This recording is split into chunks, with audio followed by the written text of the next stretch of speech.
teman-teman semua yang ada di rumah. Apa kabar teman-teman semua yang ada di rumah? Semoga semuanya dalam keadaan yang baik ya. Hari ini kita mau mulai ibadah yud kita. Walaupun kita nggak bisa ketemu secara langsung, tapi kami percaya hadirat Tuhan bisa kita rasakan bareng-bareng. Yuk kita satukan hati kita berdoa. Kami mengucap syukur Tuhan untuk kebaikan-Mu bagi setiap kami. Kami percaya Kau adalah Tuhan yang baik, Allah yang baik, yang setia bagi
kasih-Mu takkan pernah berakhir. Kau berikan arti dalam hidupku.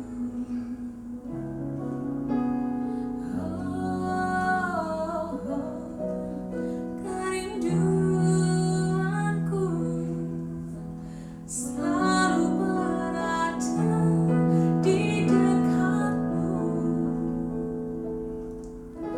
berjalan dalam kasih dan kebenaran-Mu sampai akhir hidupku. Ku sadari kasih-Mu takkan pernah berakhir. Kau berikan arti dalam hidupku. Kerinduanku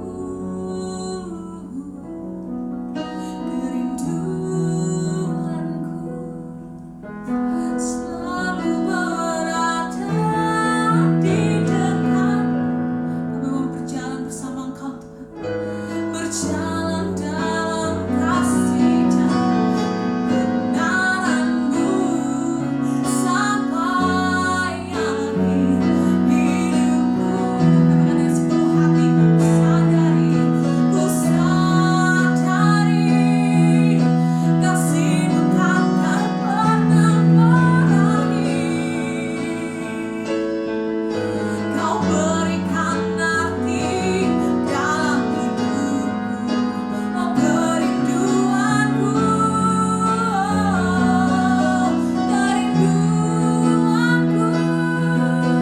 selalu berada di dekat-Mu, berjalan dalam kasih dan kebenaran-Mu sampai akhir hidupku. Sekali lagi katakan, ku sadari kasih-Mu takkan pernah berakhir. Kau berikan arti dalam hidupku. Oh, kerinduanku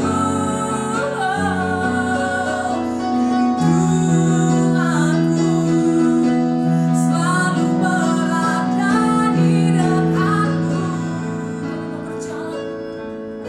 Berjalan dalam kasih dan kebenaran-Mu sampai akhir hidupku.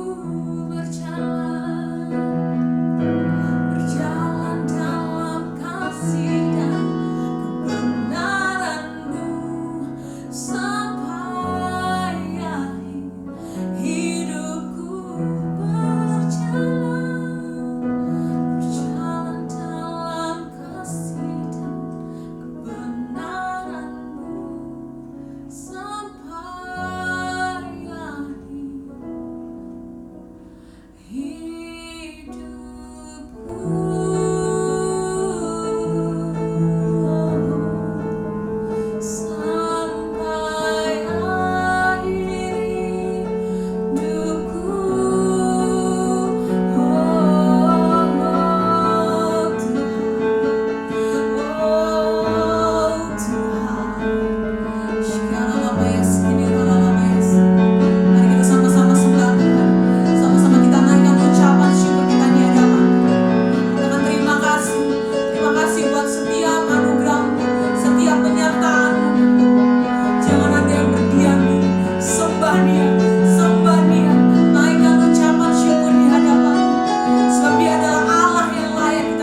kami yang rindu akan hadirat.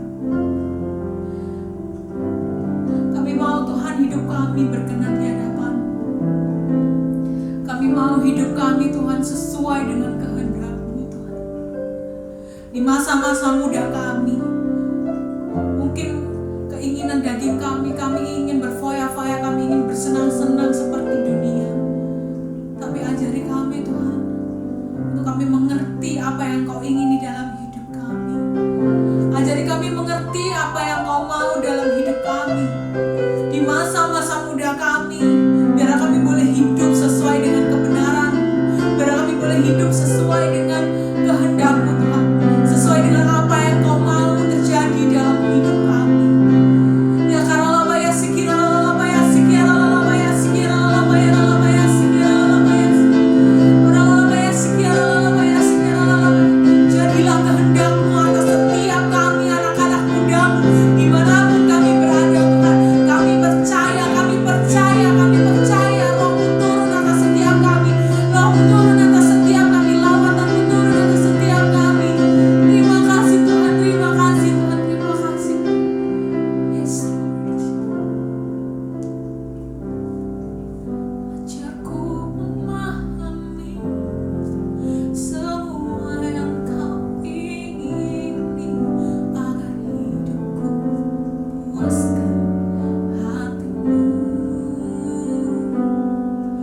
Bagimu aku rela sepenuh hati menghamba, serahkan diri genapi karya-Mu. Ajarku memahami semua yang Kau ingini, agar hidupku puaskan hati-Mu. Bagimu aku rela sepenuh hati menghamba, serahkan diri genapi karya-Mu. Ajari kami Tuhan, ajarku memahami semua yang Kau ingini, agar hidupku puaskan hati-Mu. Bagimu aku rela sepenuh hati menghamba, serahkan diri genapi karya-Mu. Di setiap kami Tuhan, yes Lord. Ajarku memahami semua yang Kau ingini, agar hidupku puaskan hati-Mu. Bagimu aku rela sepenuh hati menghamba, serahkan diri genapi karya-Mu. Sekali lagi katakan, ajarku memahami semua yang Kau ingini, agar hidupku puaskan hati-Mu. Bagimu aku rela sepenuh hati menghamba, serahkan diri genapi karya-Mu.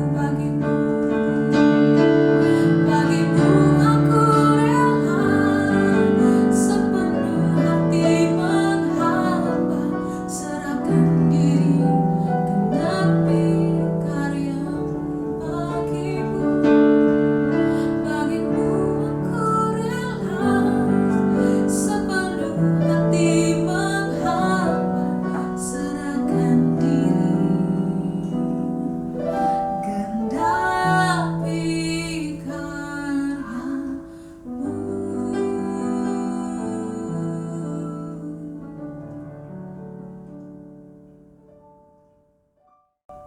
Shalom, jemaat Tuhan, anak-anak muda Gereja Betani Madiun.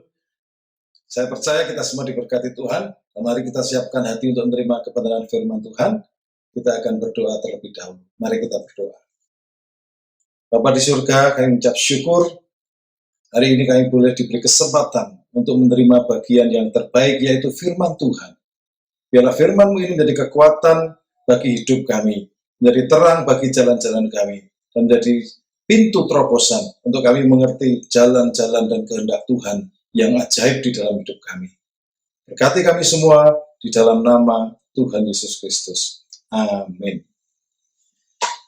Nah, saudara, hari ini kita akan berbicara tentang satu tema, yaitu jalan yang baru. Nah, mari sebelumnya kita baca nasnya terlebih dahulu dari Yesaya 43 ayat 18, 19, dan 21. Yesaya pasal 43 ayat 18, 19, dan 21. Demikian firman Tuhan. Firman-Nya, janganlah ingat-ingat hal-hal yang dahulu, dan janganlah perhatikan hal yang dari zaman purbakala. Lihat, aku hendak membuat sesuatu yang baru, yang sekarang sudah tumbuh. Belumkah kamu mengetahuinya? Ya, aku hendak membuat jalan di padang gurun dan sungai-sungai di padang belantara. Umatku yang telah kubentuk bagiku akan memberitakan kemasyhuranku. Nah, kita akan melihat di dalam ayat yang ke-19, di mana Tuhan berfirman, ya, aku hendak membuat jalan di padang gurun.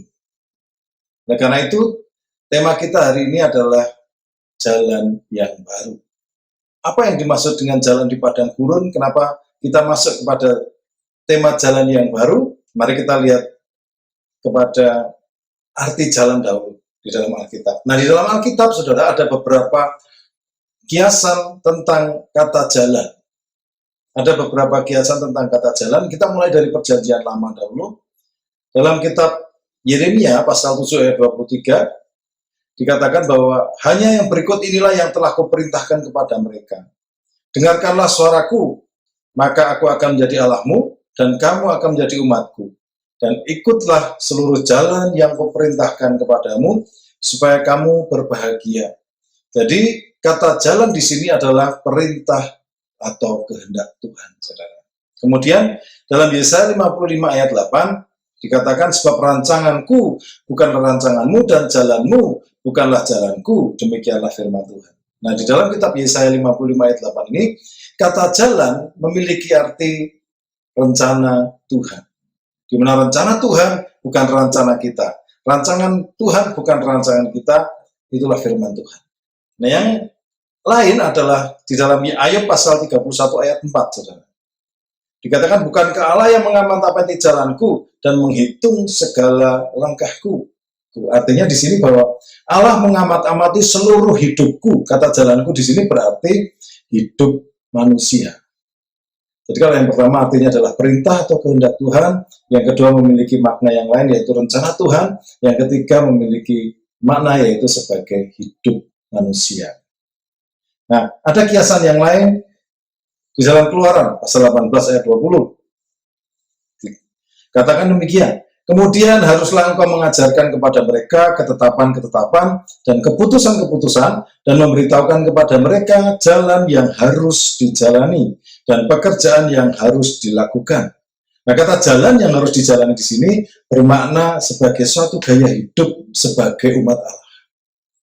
Artinya jalan yang harus dijalani oleh bangsa Israel di dalam kitab Keluaran ini adalah gaya hidup sebagai umat Allah berdasarkan aturan-aturan hukum Taurat yang ditetapkan oleh Tuhan.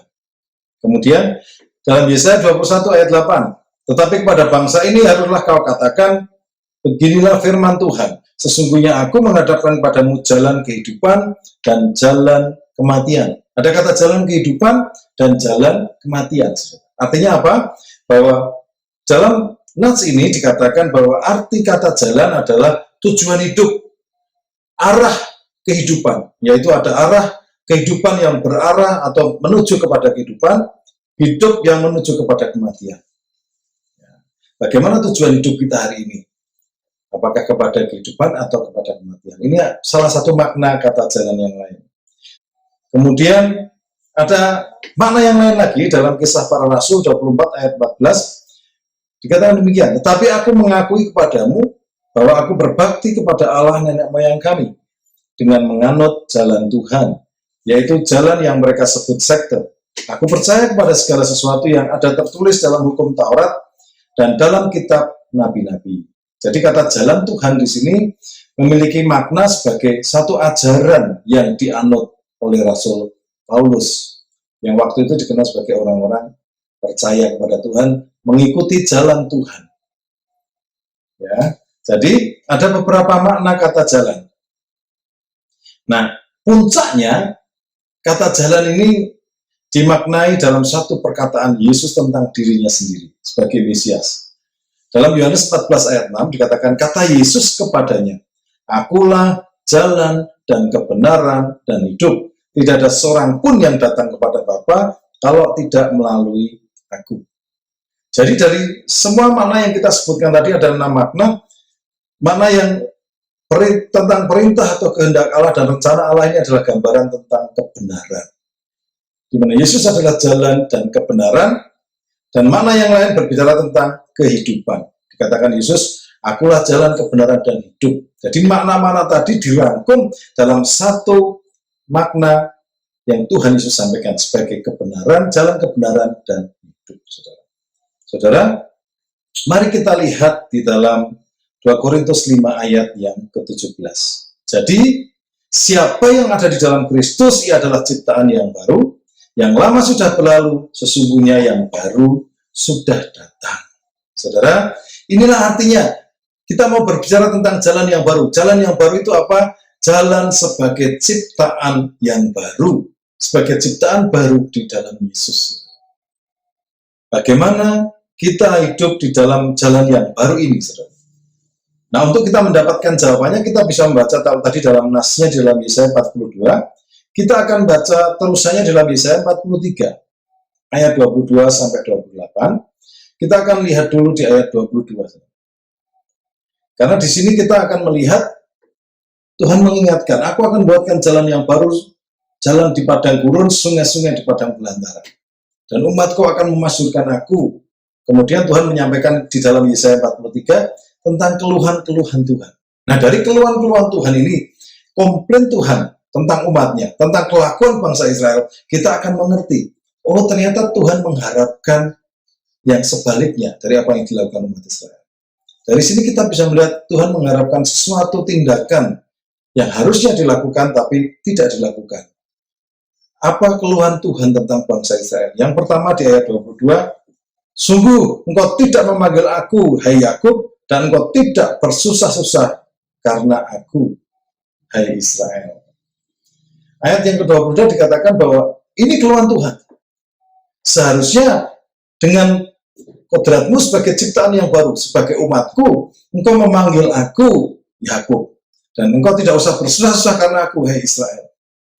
Tuhan mengingatkan, menyebutkan dua nama di sini, hai Yakub dan hai Israel. Artinya apa? Tuhan berbicara kepada bangsa Israel, kepada umatnya sebagai satu pribadi.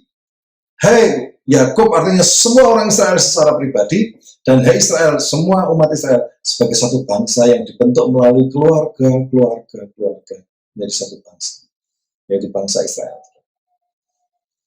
Ini satu keluhan Tuhan, dan dari sini kita melihat apa yang Tuhan inginkan, bahwa umatnya memanggil Dia. Nah, kata memanggil aku ini dituliskan dalam bahasa Ibrani karata, yang artinya memanggil karena kenal, karena sudah memiliki pengalaman perjalanan bersama.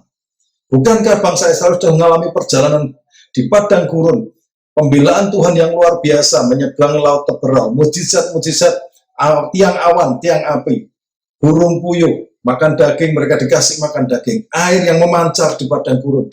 Begitu banyak mujizat yang Tuhan lakukan di tengah-tengah bangsa Israel, dan Tuhan mau umatnya memanggil Dia karena sudah kenal, sudah pernah berjalan dan mengalami pengalaman bersama Tuhan. Hari-hari ini kita diingatkan Tuhan bahwa kita harus memanggil Tuhan sebagai ciptaan yang baru. Kita dibawa untuk kembali memanggil Tuhan. Nah, kata memanggil karata ini sebetulnya memiliki satu makna, yaitu apa? Menyembah Tuhan. Dari Sefaria WRG, terjemahan dari Alkitab orang Yahudi, dari Tanakh, disebutkan ayat Yesaya 43 ayat 22 ini diterjemahkan sebagai engkau tidak menyembah aku. Arti kata karata ini, engkau tidak menyembah aku.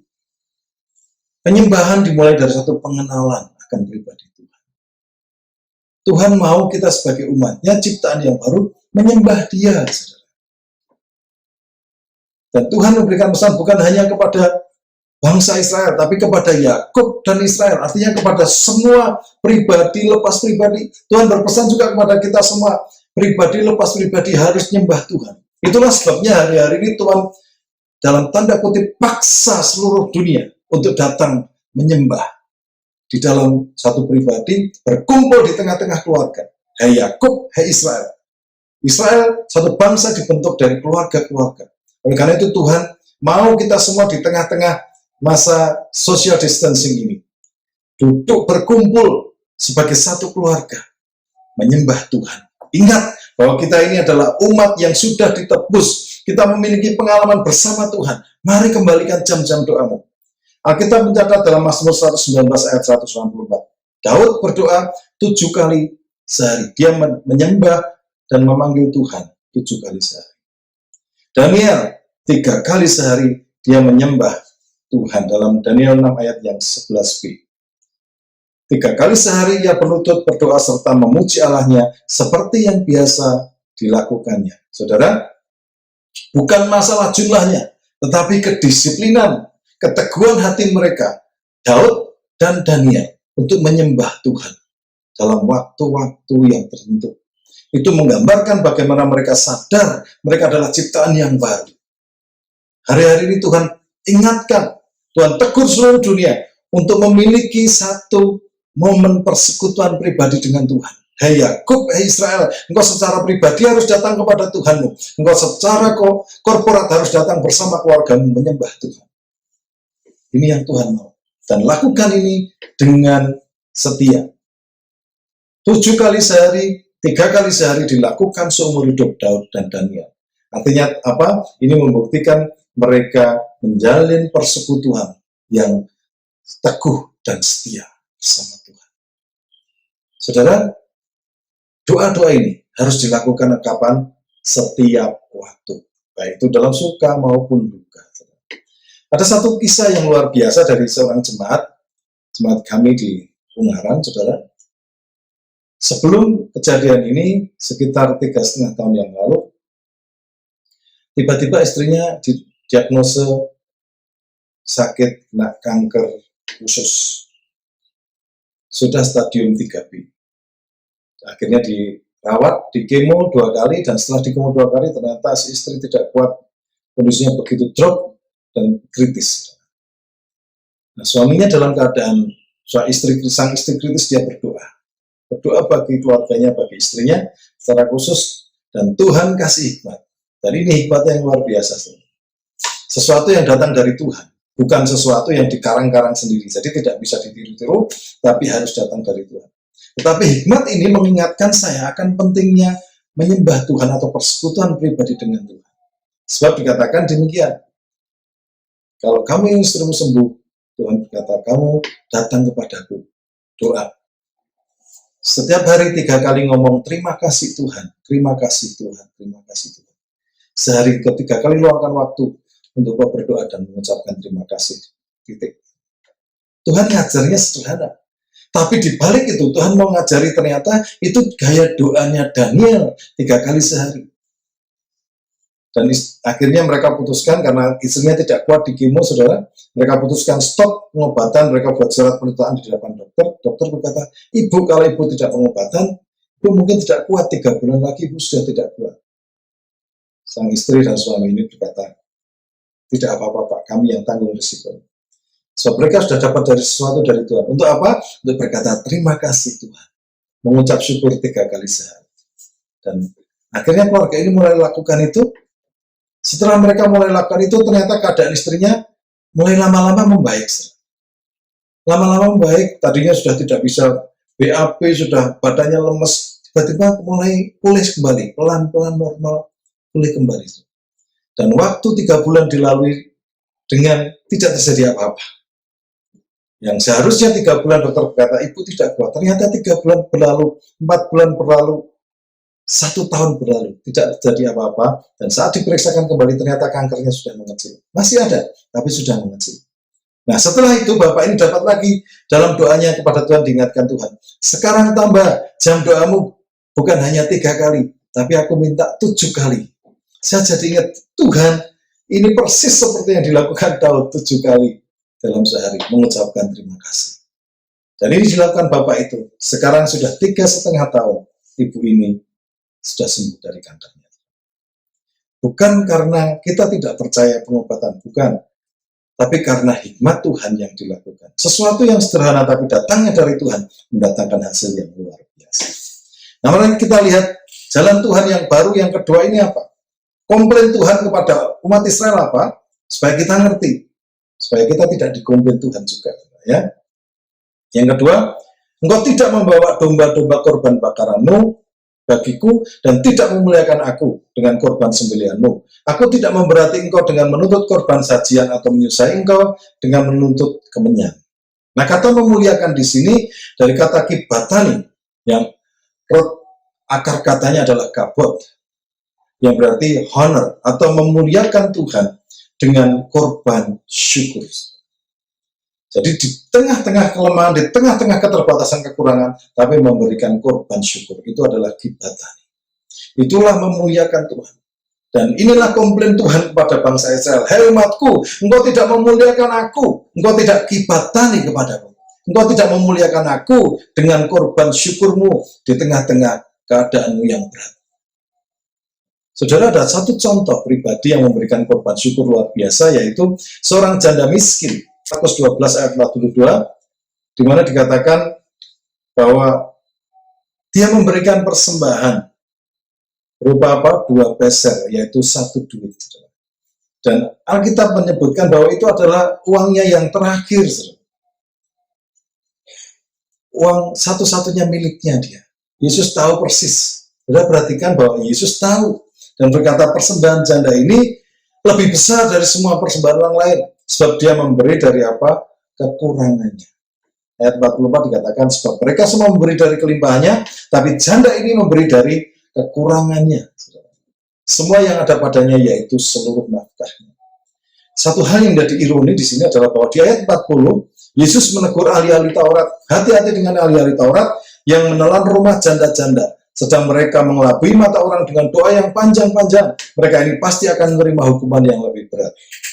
Saudara, janda ini adalah janda yang termasuk rumahnya ditelan oleh ahli-ahli Taurat tadi, di mana mereka dipaksa harus bayar berbagai macam biaya bait Allah untuk ibadah.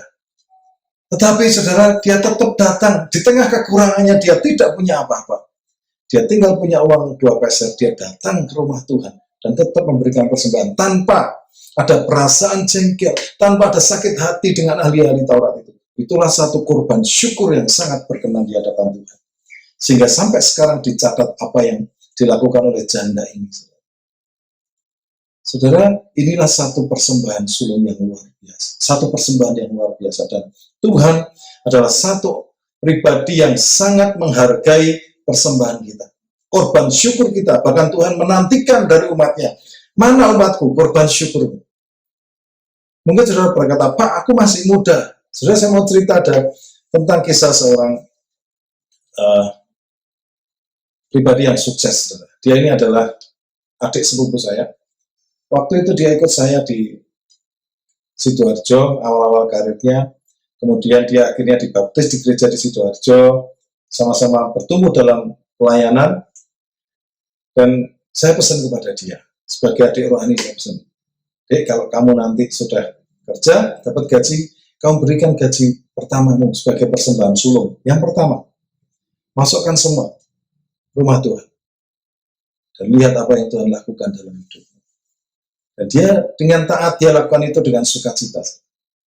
Dan 6 bulan kemudian, di dalam perusahaannya ternyata dia bekerja di satu perusahaan kontraktor yang besar, tiba-tiba ada pekerjaan proyek yang lain. Nah, di proyek di mana dia bekerja itu, chief engineer-nya dipindahkan. Tidak ada pimpinan sehingga akhirnya dia harus jadi caretaker. Dia ambil peran ya menjadi pelaksana tugas sebagai chief engineer di sana. Ternyata waktu dia kerja hasilnya bagus dan sejak itu dia dipercaya untuk proyek-proyek lain yang besar dan karirnya melesat dengan luar biasa. Karena apa? Sejak masa muda dia menghargai yang namanya korban syukur kepada Tuhan. Awal-awal karirnya dia terima gaji yang tidak seberapa, tapi semuanya dimasukkan di tengah segala keterbatasannya, masukkan ke rumah Tuhan. Tanpa kepikiran, wah hapus nabur, nanti harus terima ini. Nah, hanya karena cinta dan percaya kepada janji-janji Tuhan. Dan Tuhan, Allah yang tidak mau berhutang, dia lakukan janjinya ke Nabi. Anak muda ini diangkat luar biasa. Sekarang jadi satu direktur perusahaan kontraktor besar di Surabaya. Nah, yang terakhir, yang ketiga, ayat yang ke-24. Ini adalah komplain Tuhan yang terakhir kepada bangsa Israel. Dikatakan, engkau tidak membeli tebu wangi bagiku dengan uang, atau mengenyangkan aku dengan lemak korban sembelihanmu. Tapi engkau memberati aku dengan dosamu, engkau menyusai aku dengan kesalahanmu. Nah, kata mengenyangkan di sini adalah hirwitani, atau satisfying, atau memuaskan dengan kesaksian hidup yang kudus dan menjadi berkat bagi sesama.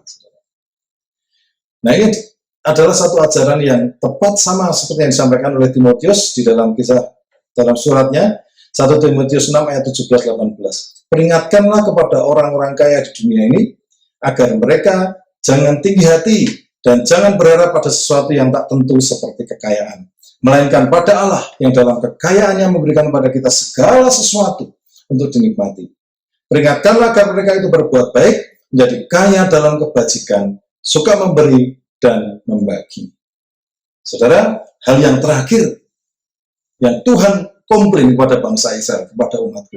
Hai umatku, engkau umat yang sudah menjadi ciptaan yang baru. Aku ingatkan, lihat, aku berikan kepadamu jalan yang baru. Seharusnya engkau mengenyangkan aku dengan lemak korban sembelihanmu. Artinya seharusnya engkau memuaskan aku dengan kesaksian hidupmu.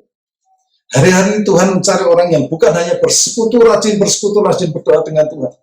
Bukan hanya memberikan korban syukur baik melalui kata-kata, melalui pujian pada Tuhan, tapi bersaksi di tengah-tengah dunia ini.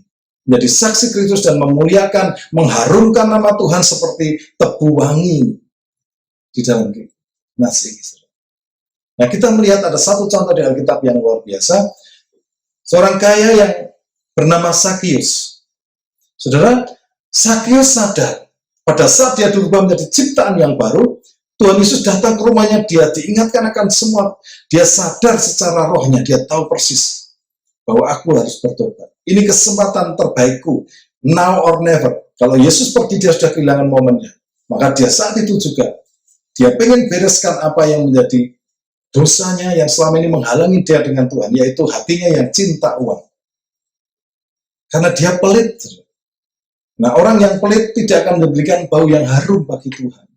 Oleh karena itu dia bertobat dari kesalahannya yang paling fatal itu dulu. Dia kembalikan semua orang yang sudah dirugikan. Dia kembalikan 4 kali lipat dan separuh hartanya dia bagikan kepada semua orang miskin di Yeriko. Hari itu dia membebaskan hatinya, hidupnya dari uang, dari keterikatan kepada cinta uang.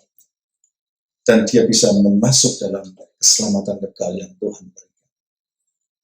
Saudara, hari-hari ini Tuhan mau kita memiliki gaya hidup, jalan yang baru. Ketiga hal tadi, persekutuan yang karib dengan Tuhan. Bukankah hari-hari ini Tuhan paksa kita semua masuk dalam persekutuan pribadi dan bersama dengan keluarga. Dan paksa kita di tengah segala keadaan kita tetap memberikan korban syukur, korban sukacita, tetap memuji Tuhan meskipun kita mungkin mengalami hal yang tidak baik. Inilah jalan-jalan baru yang Tuhan mau bentuk kita. Dan saya percaya ini bukan akhir, tapi awal perjalanan rohani kita sebagai ciptaan yang baru, yang diberkati Tuhan. Dan yang terakhir, Tuhan mau kita hidup sebagai saksi-saksi bagi Injilnya dan kemuliaan bagi nama Tuhan. Amin. Tuhan Yesus memberkati. Mari kita berdoa. Bapa, hamba selesai berbicara, tapi Engkau Roh Kudus, Engkau tidak terbatas. Terus jamah hati anak-anak-Mu, para anak-anak muda, teruna-terunamu, jadikan mereka seperti burung Raja Wali dengan kekuatan sayap-Mu. Mereka boleh menjadi penabur-penabur yang luar biasa, menjadi pribadi-pribadi yang hidup dalam kodratnya sebagai ciptaan yang baru, dalam kekuatan Roh Kudus, untuk terus bersekutu dengan Tuhan, untuk terus memberi korban syukur, dan menjadi saksi di tengah-tengah dunia. Di dalam nama Tuhan Yesus, hamba berdoa. Amin.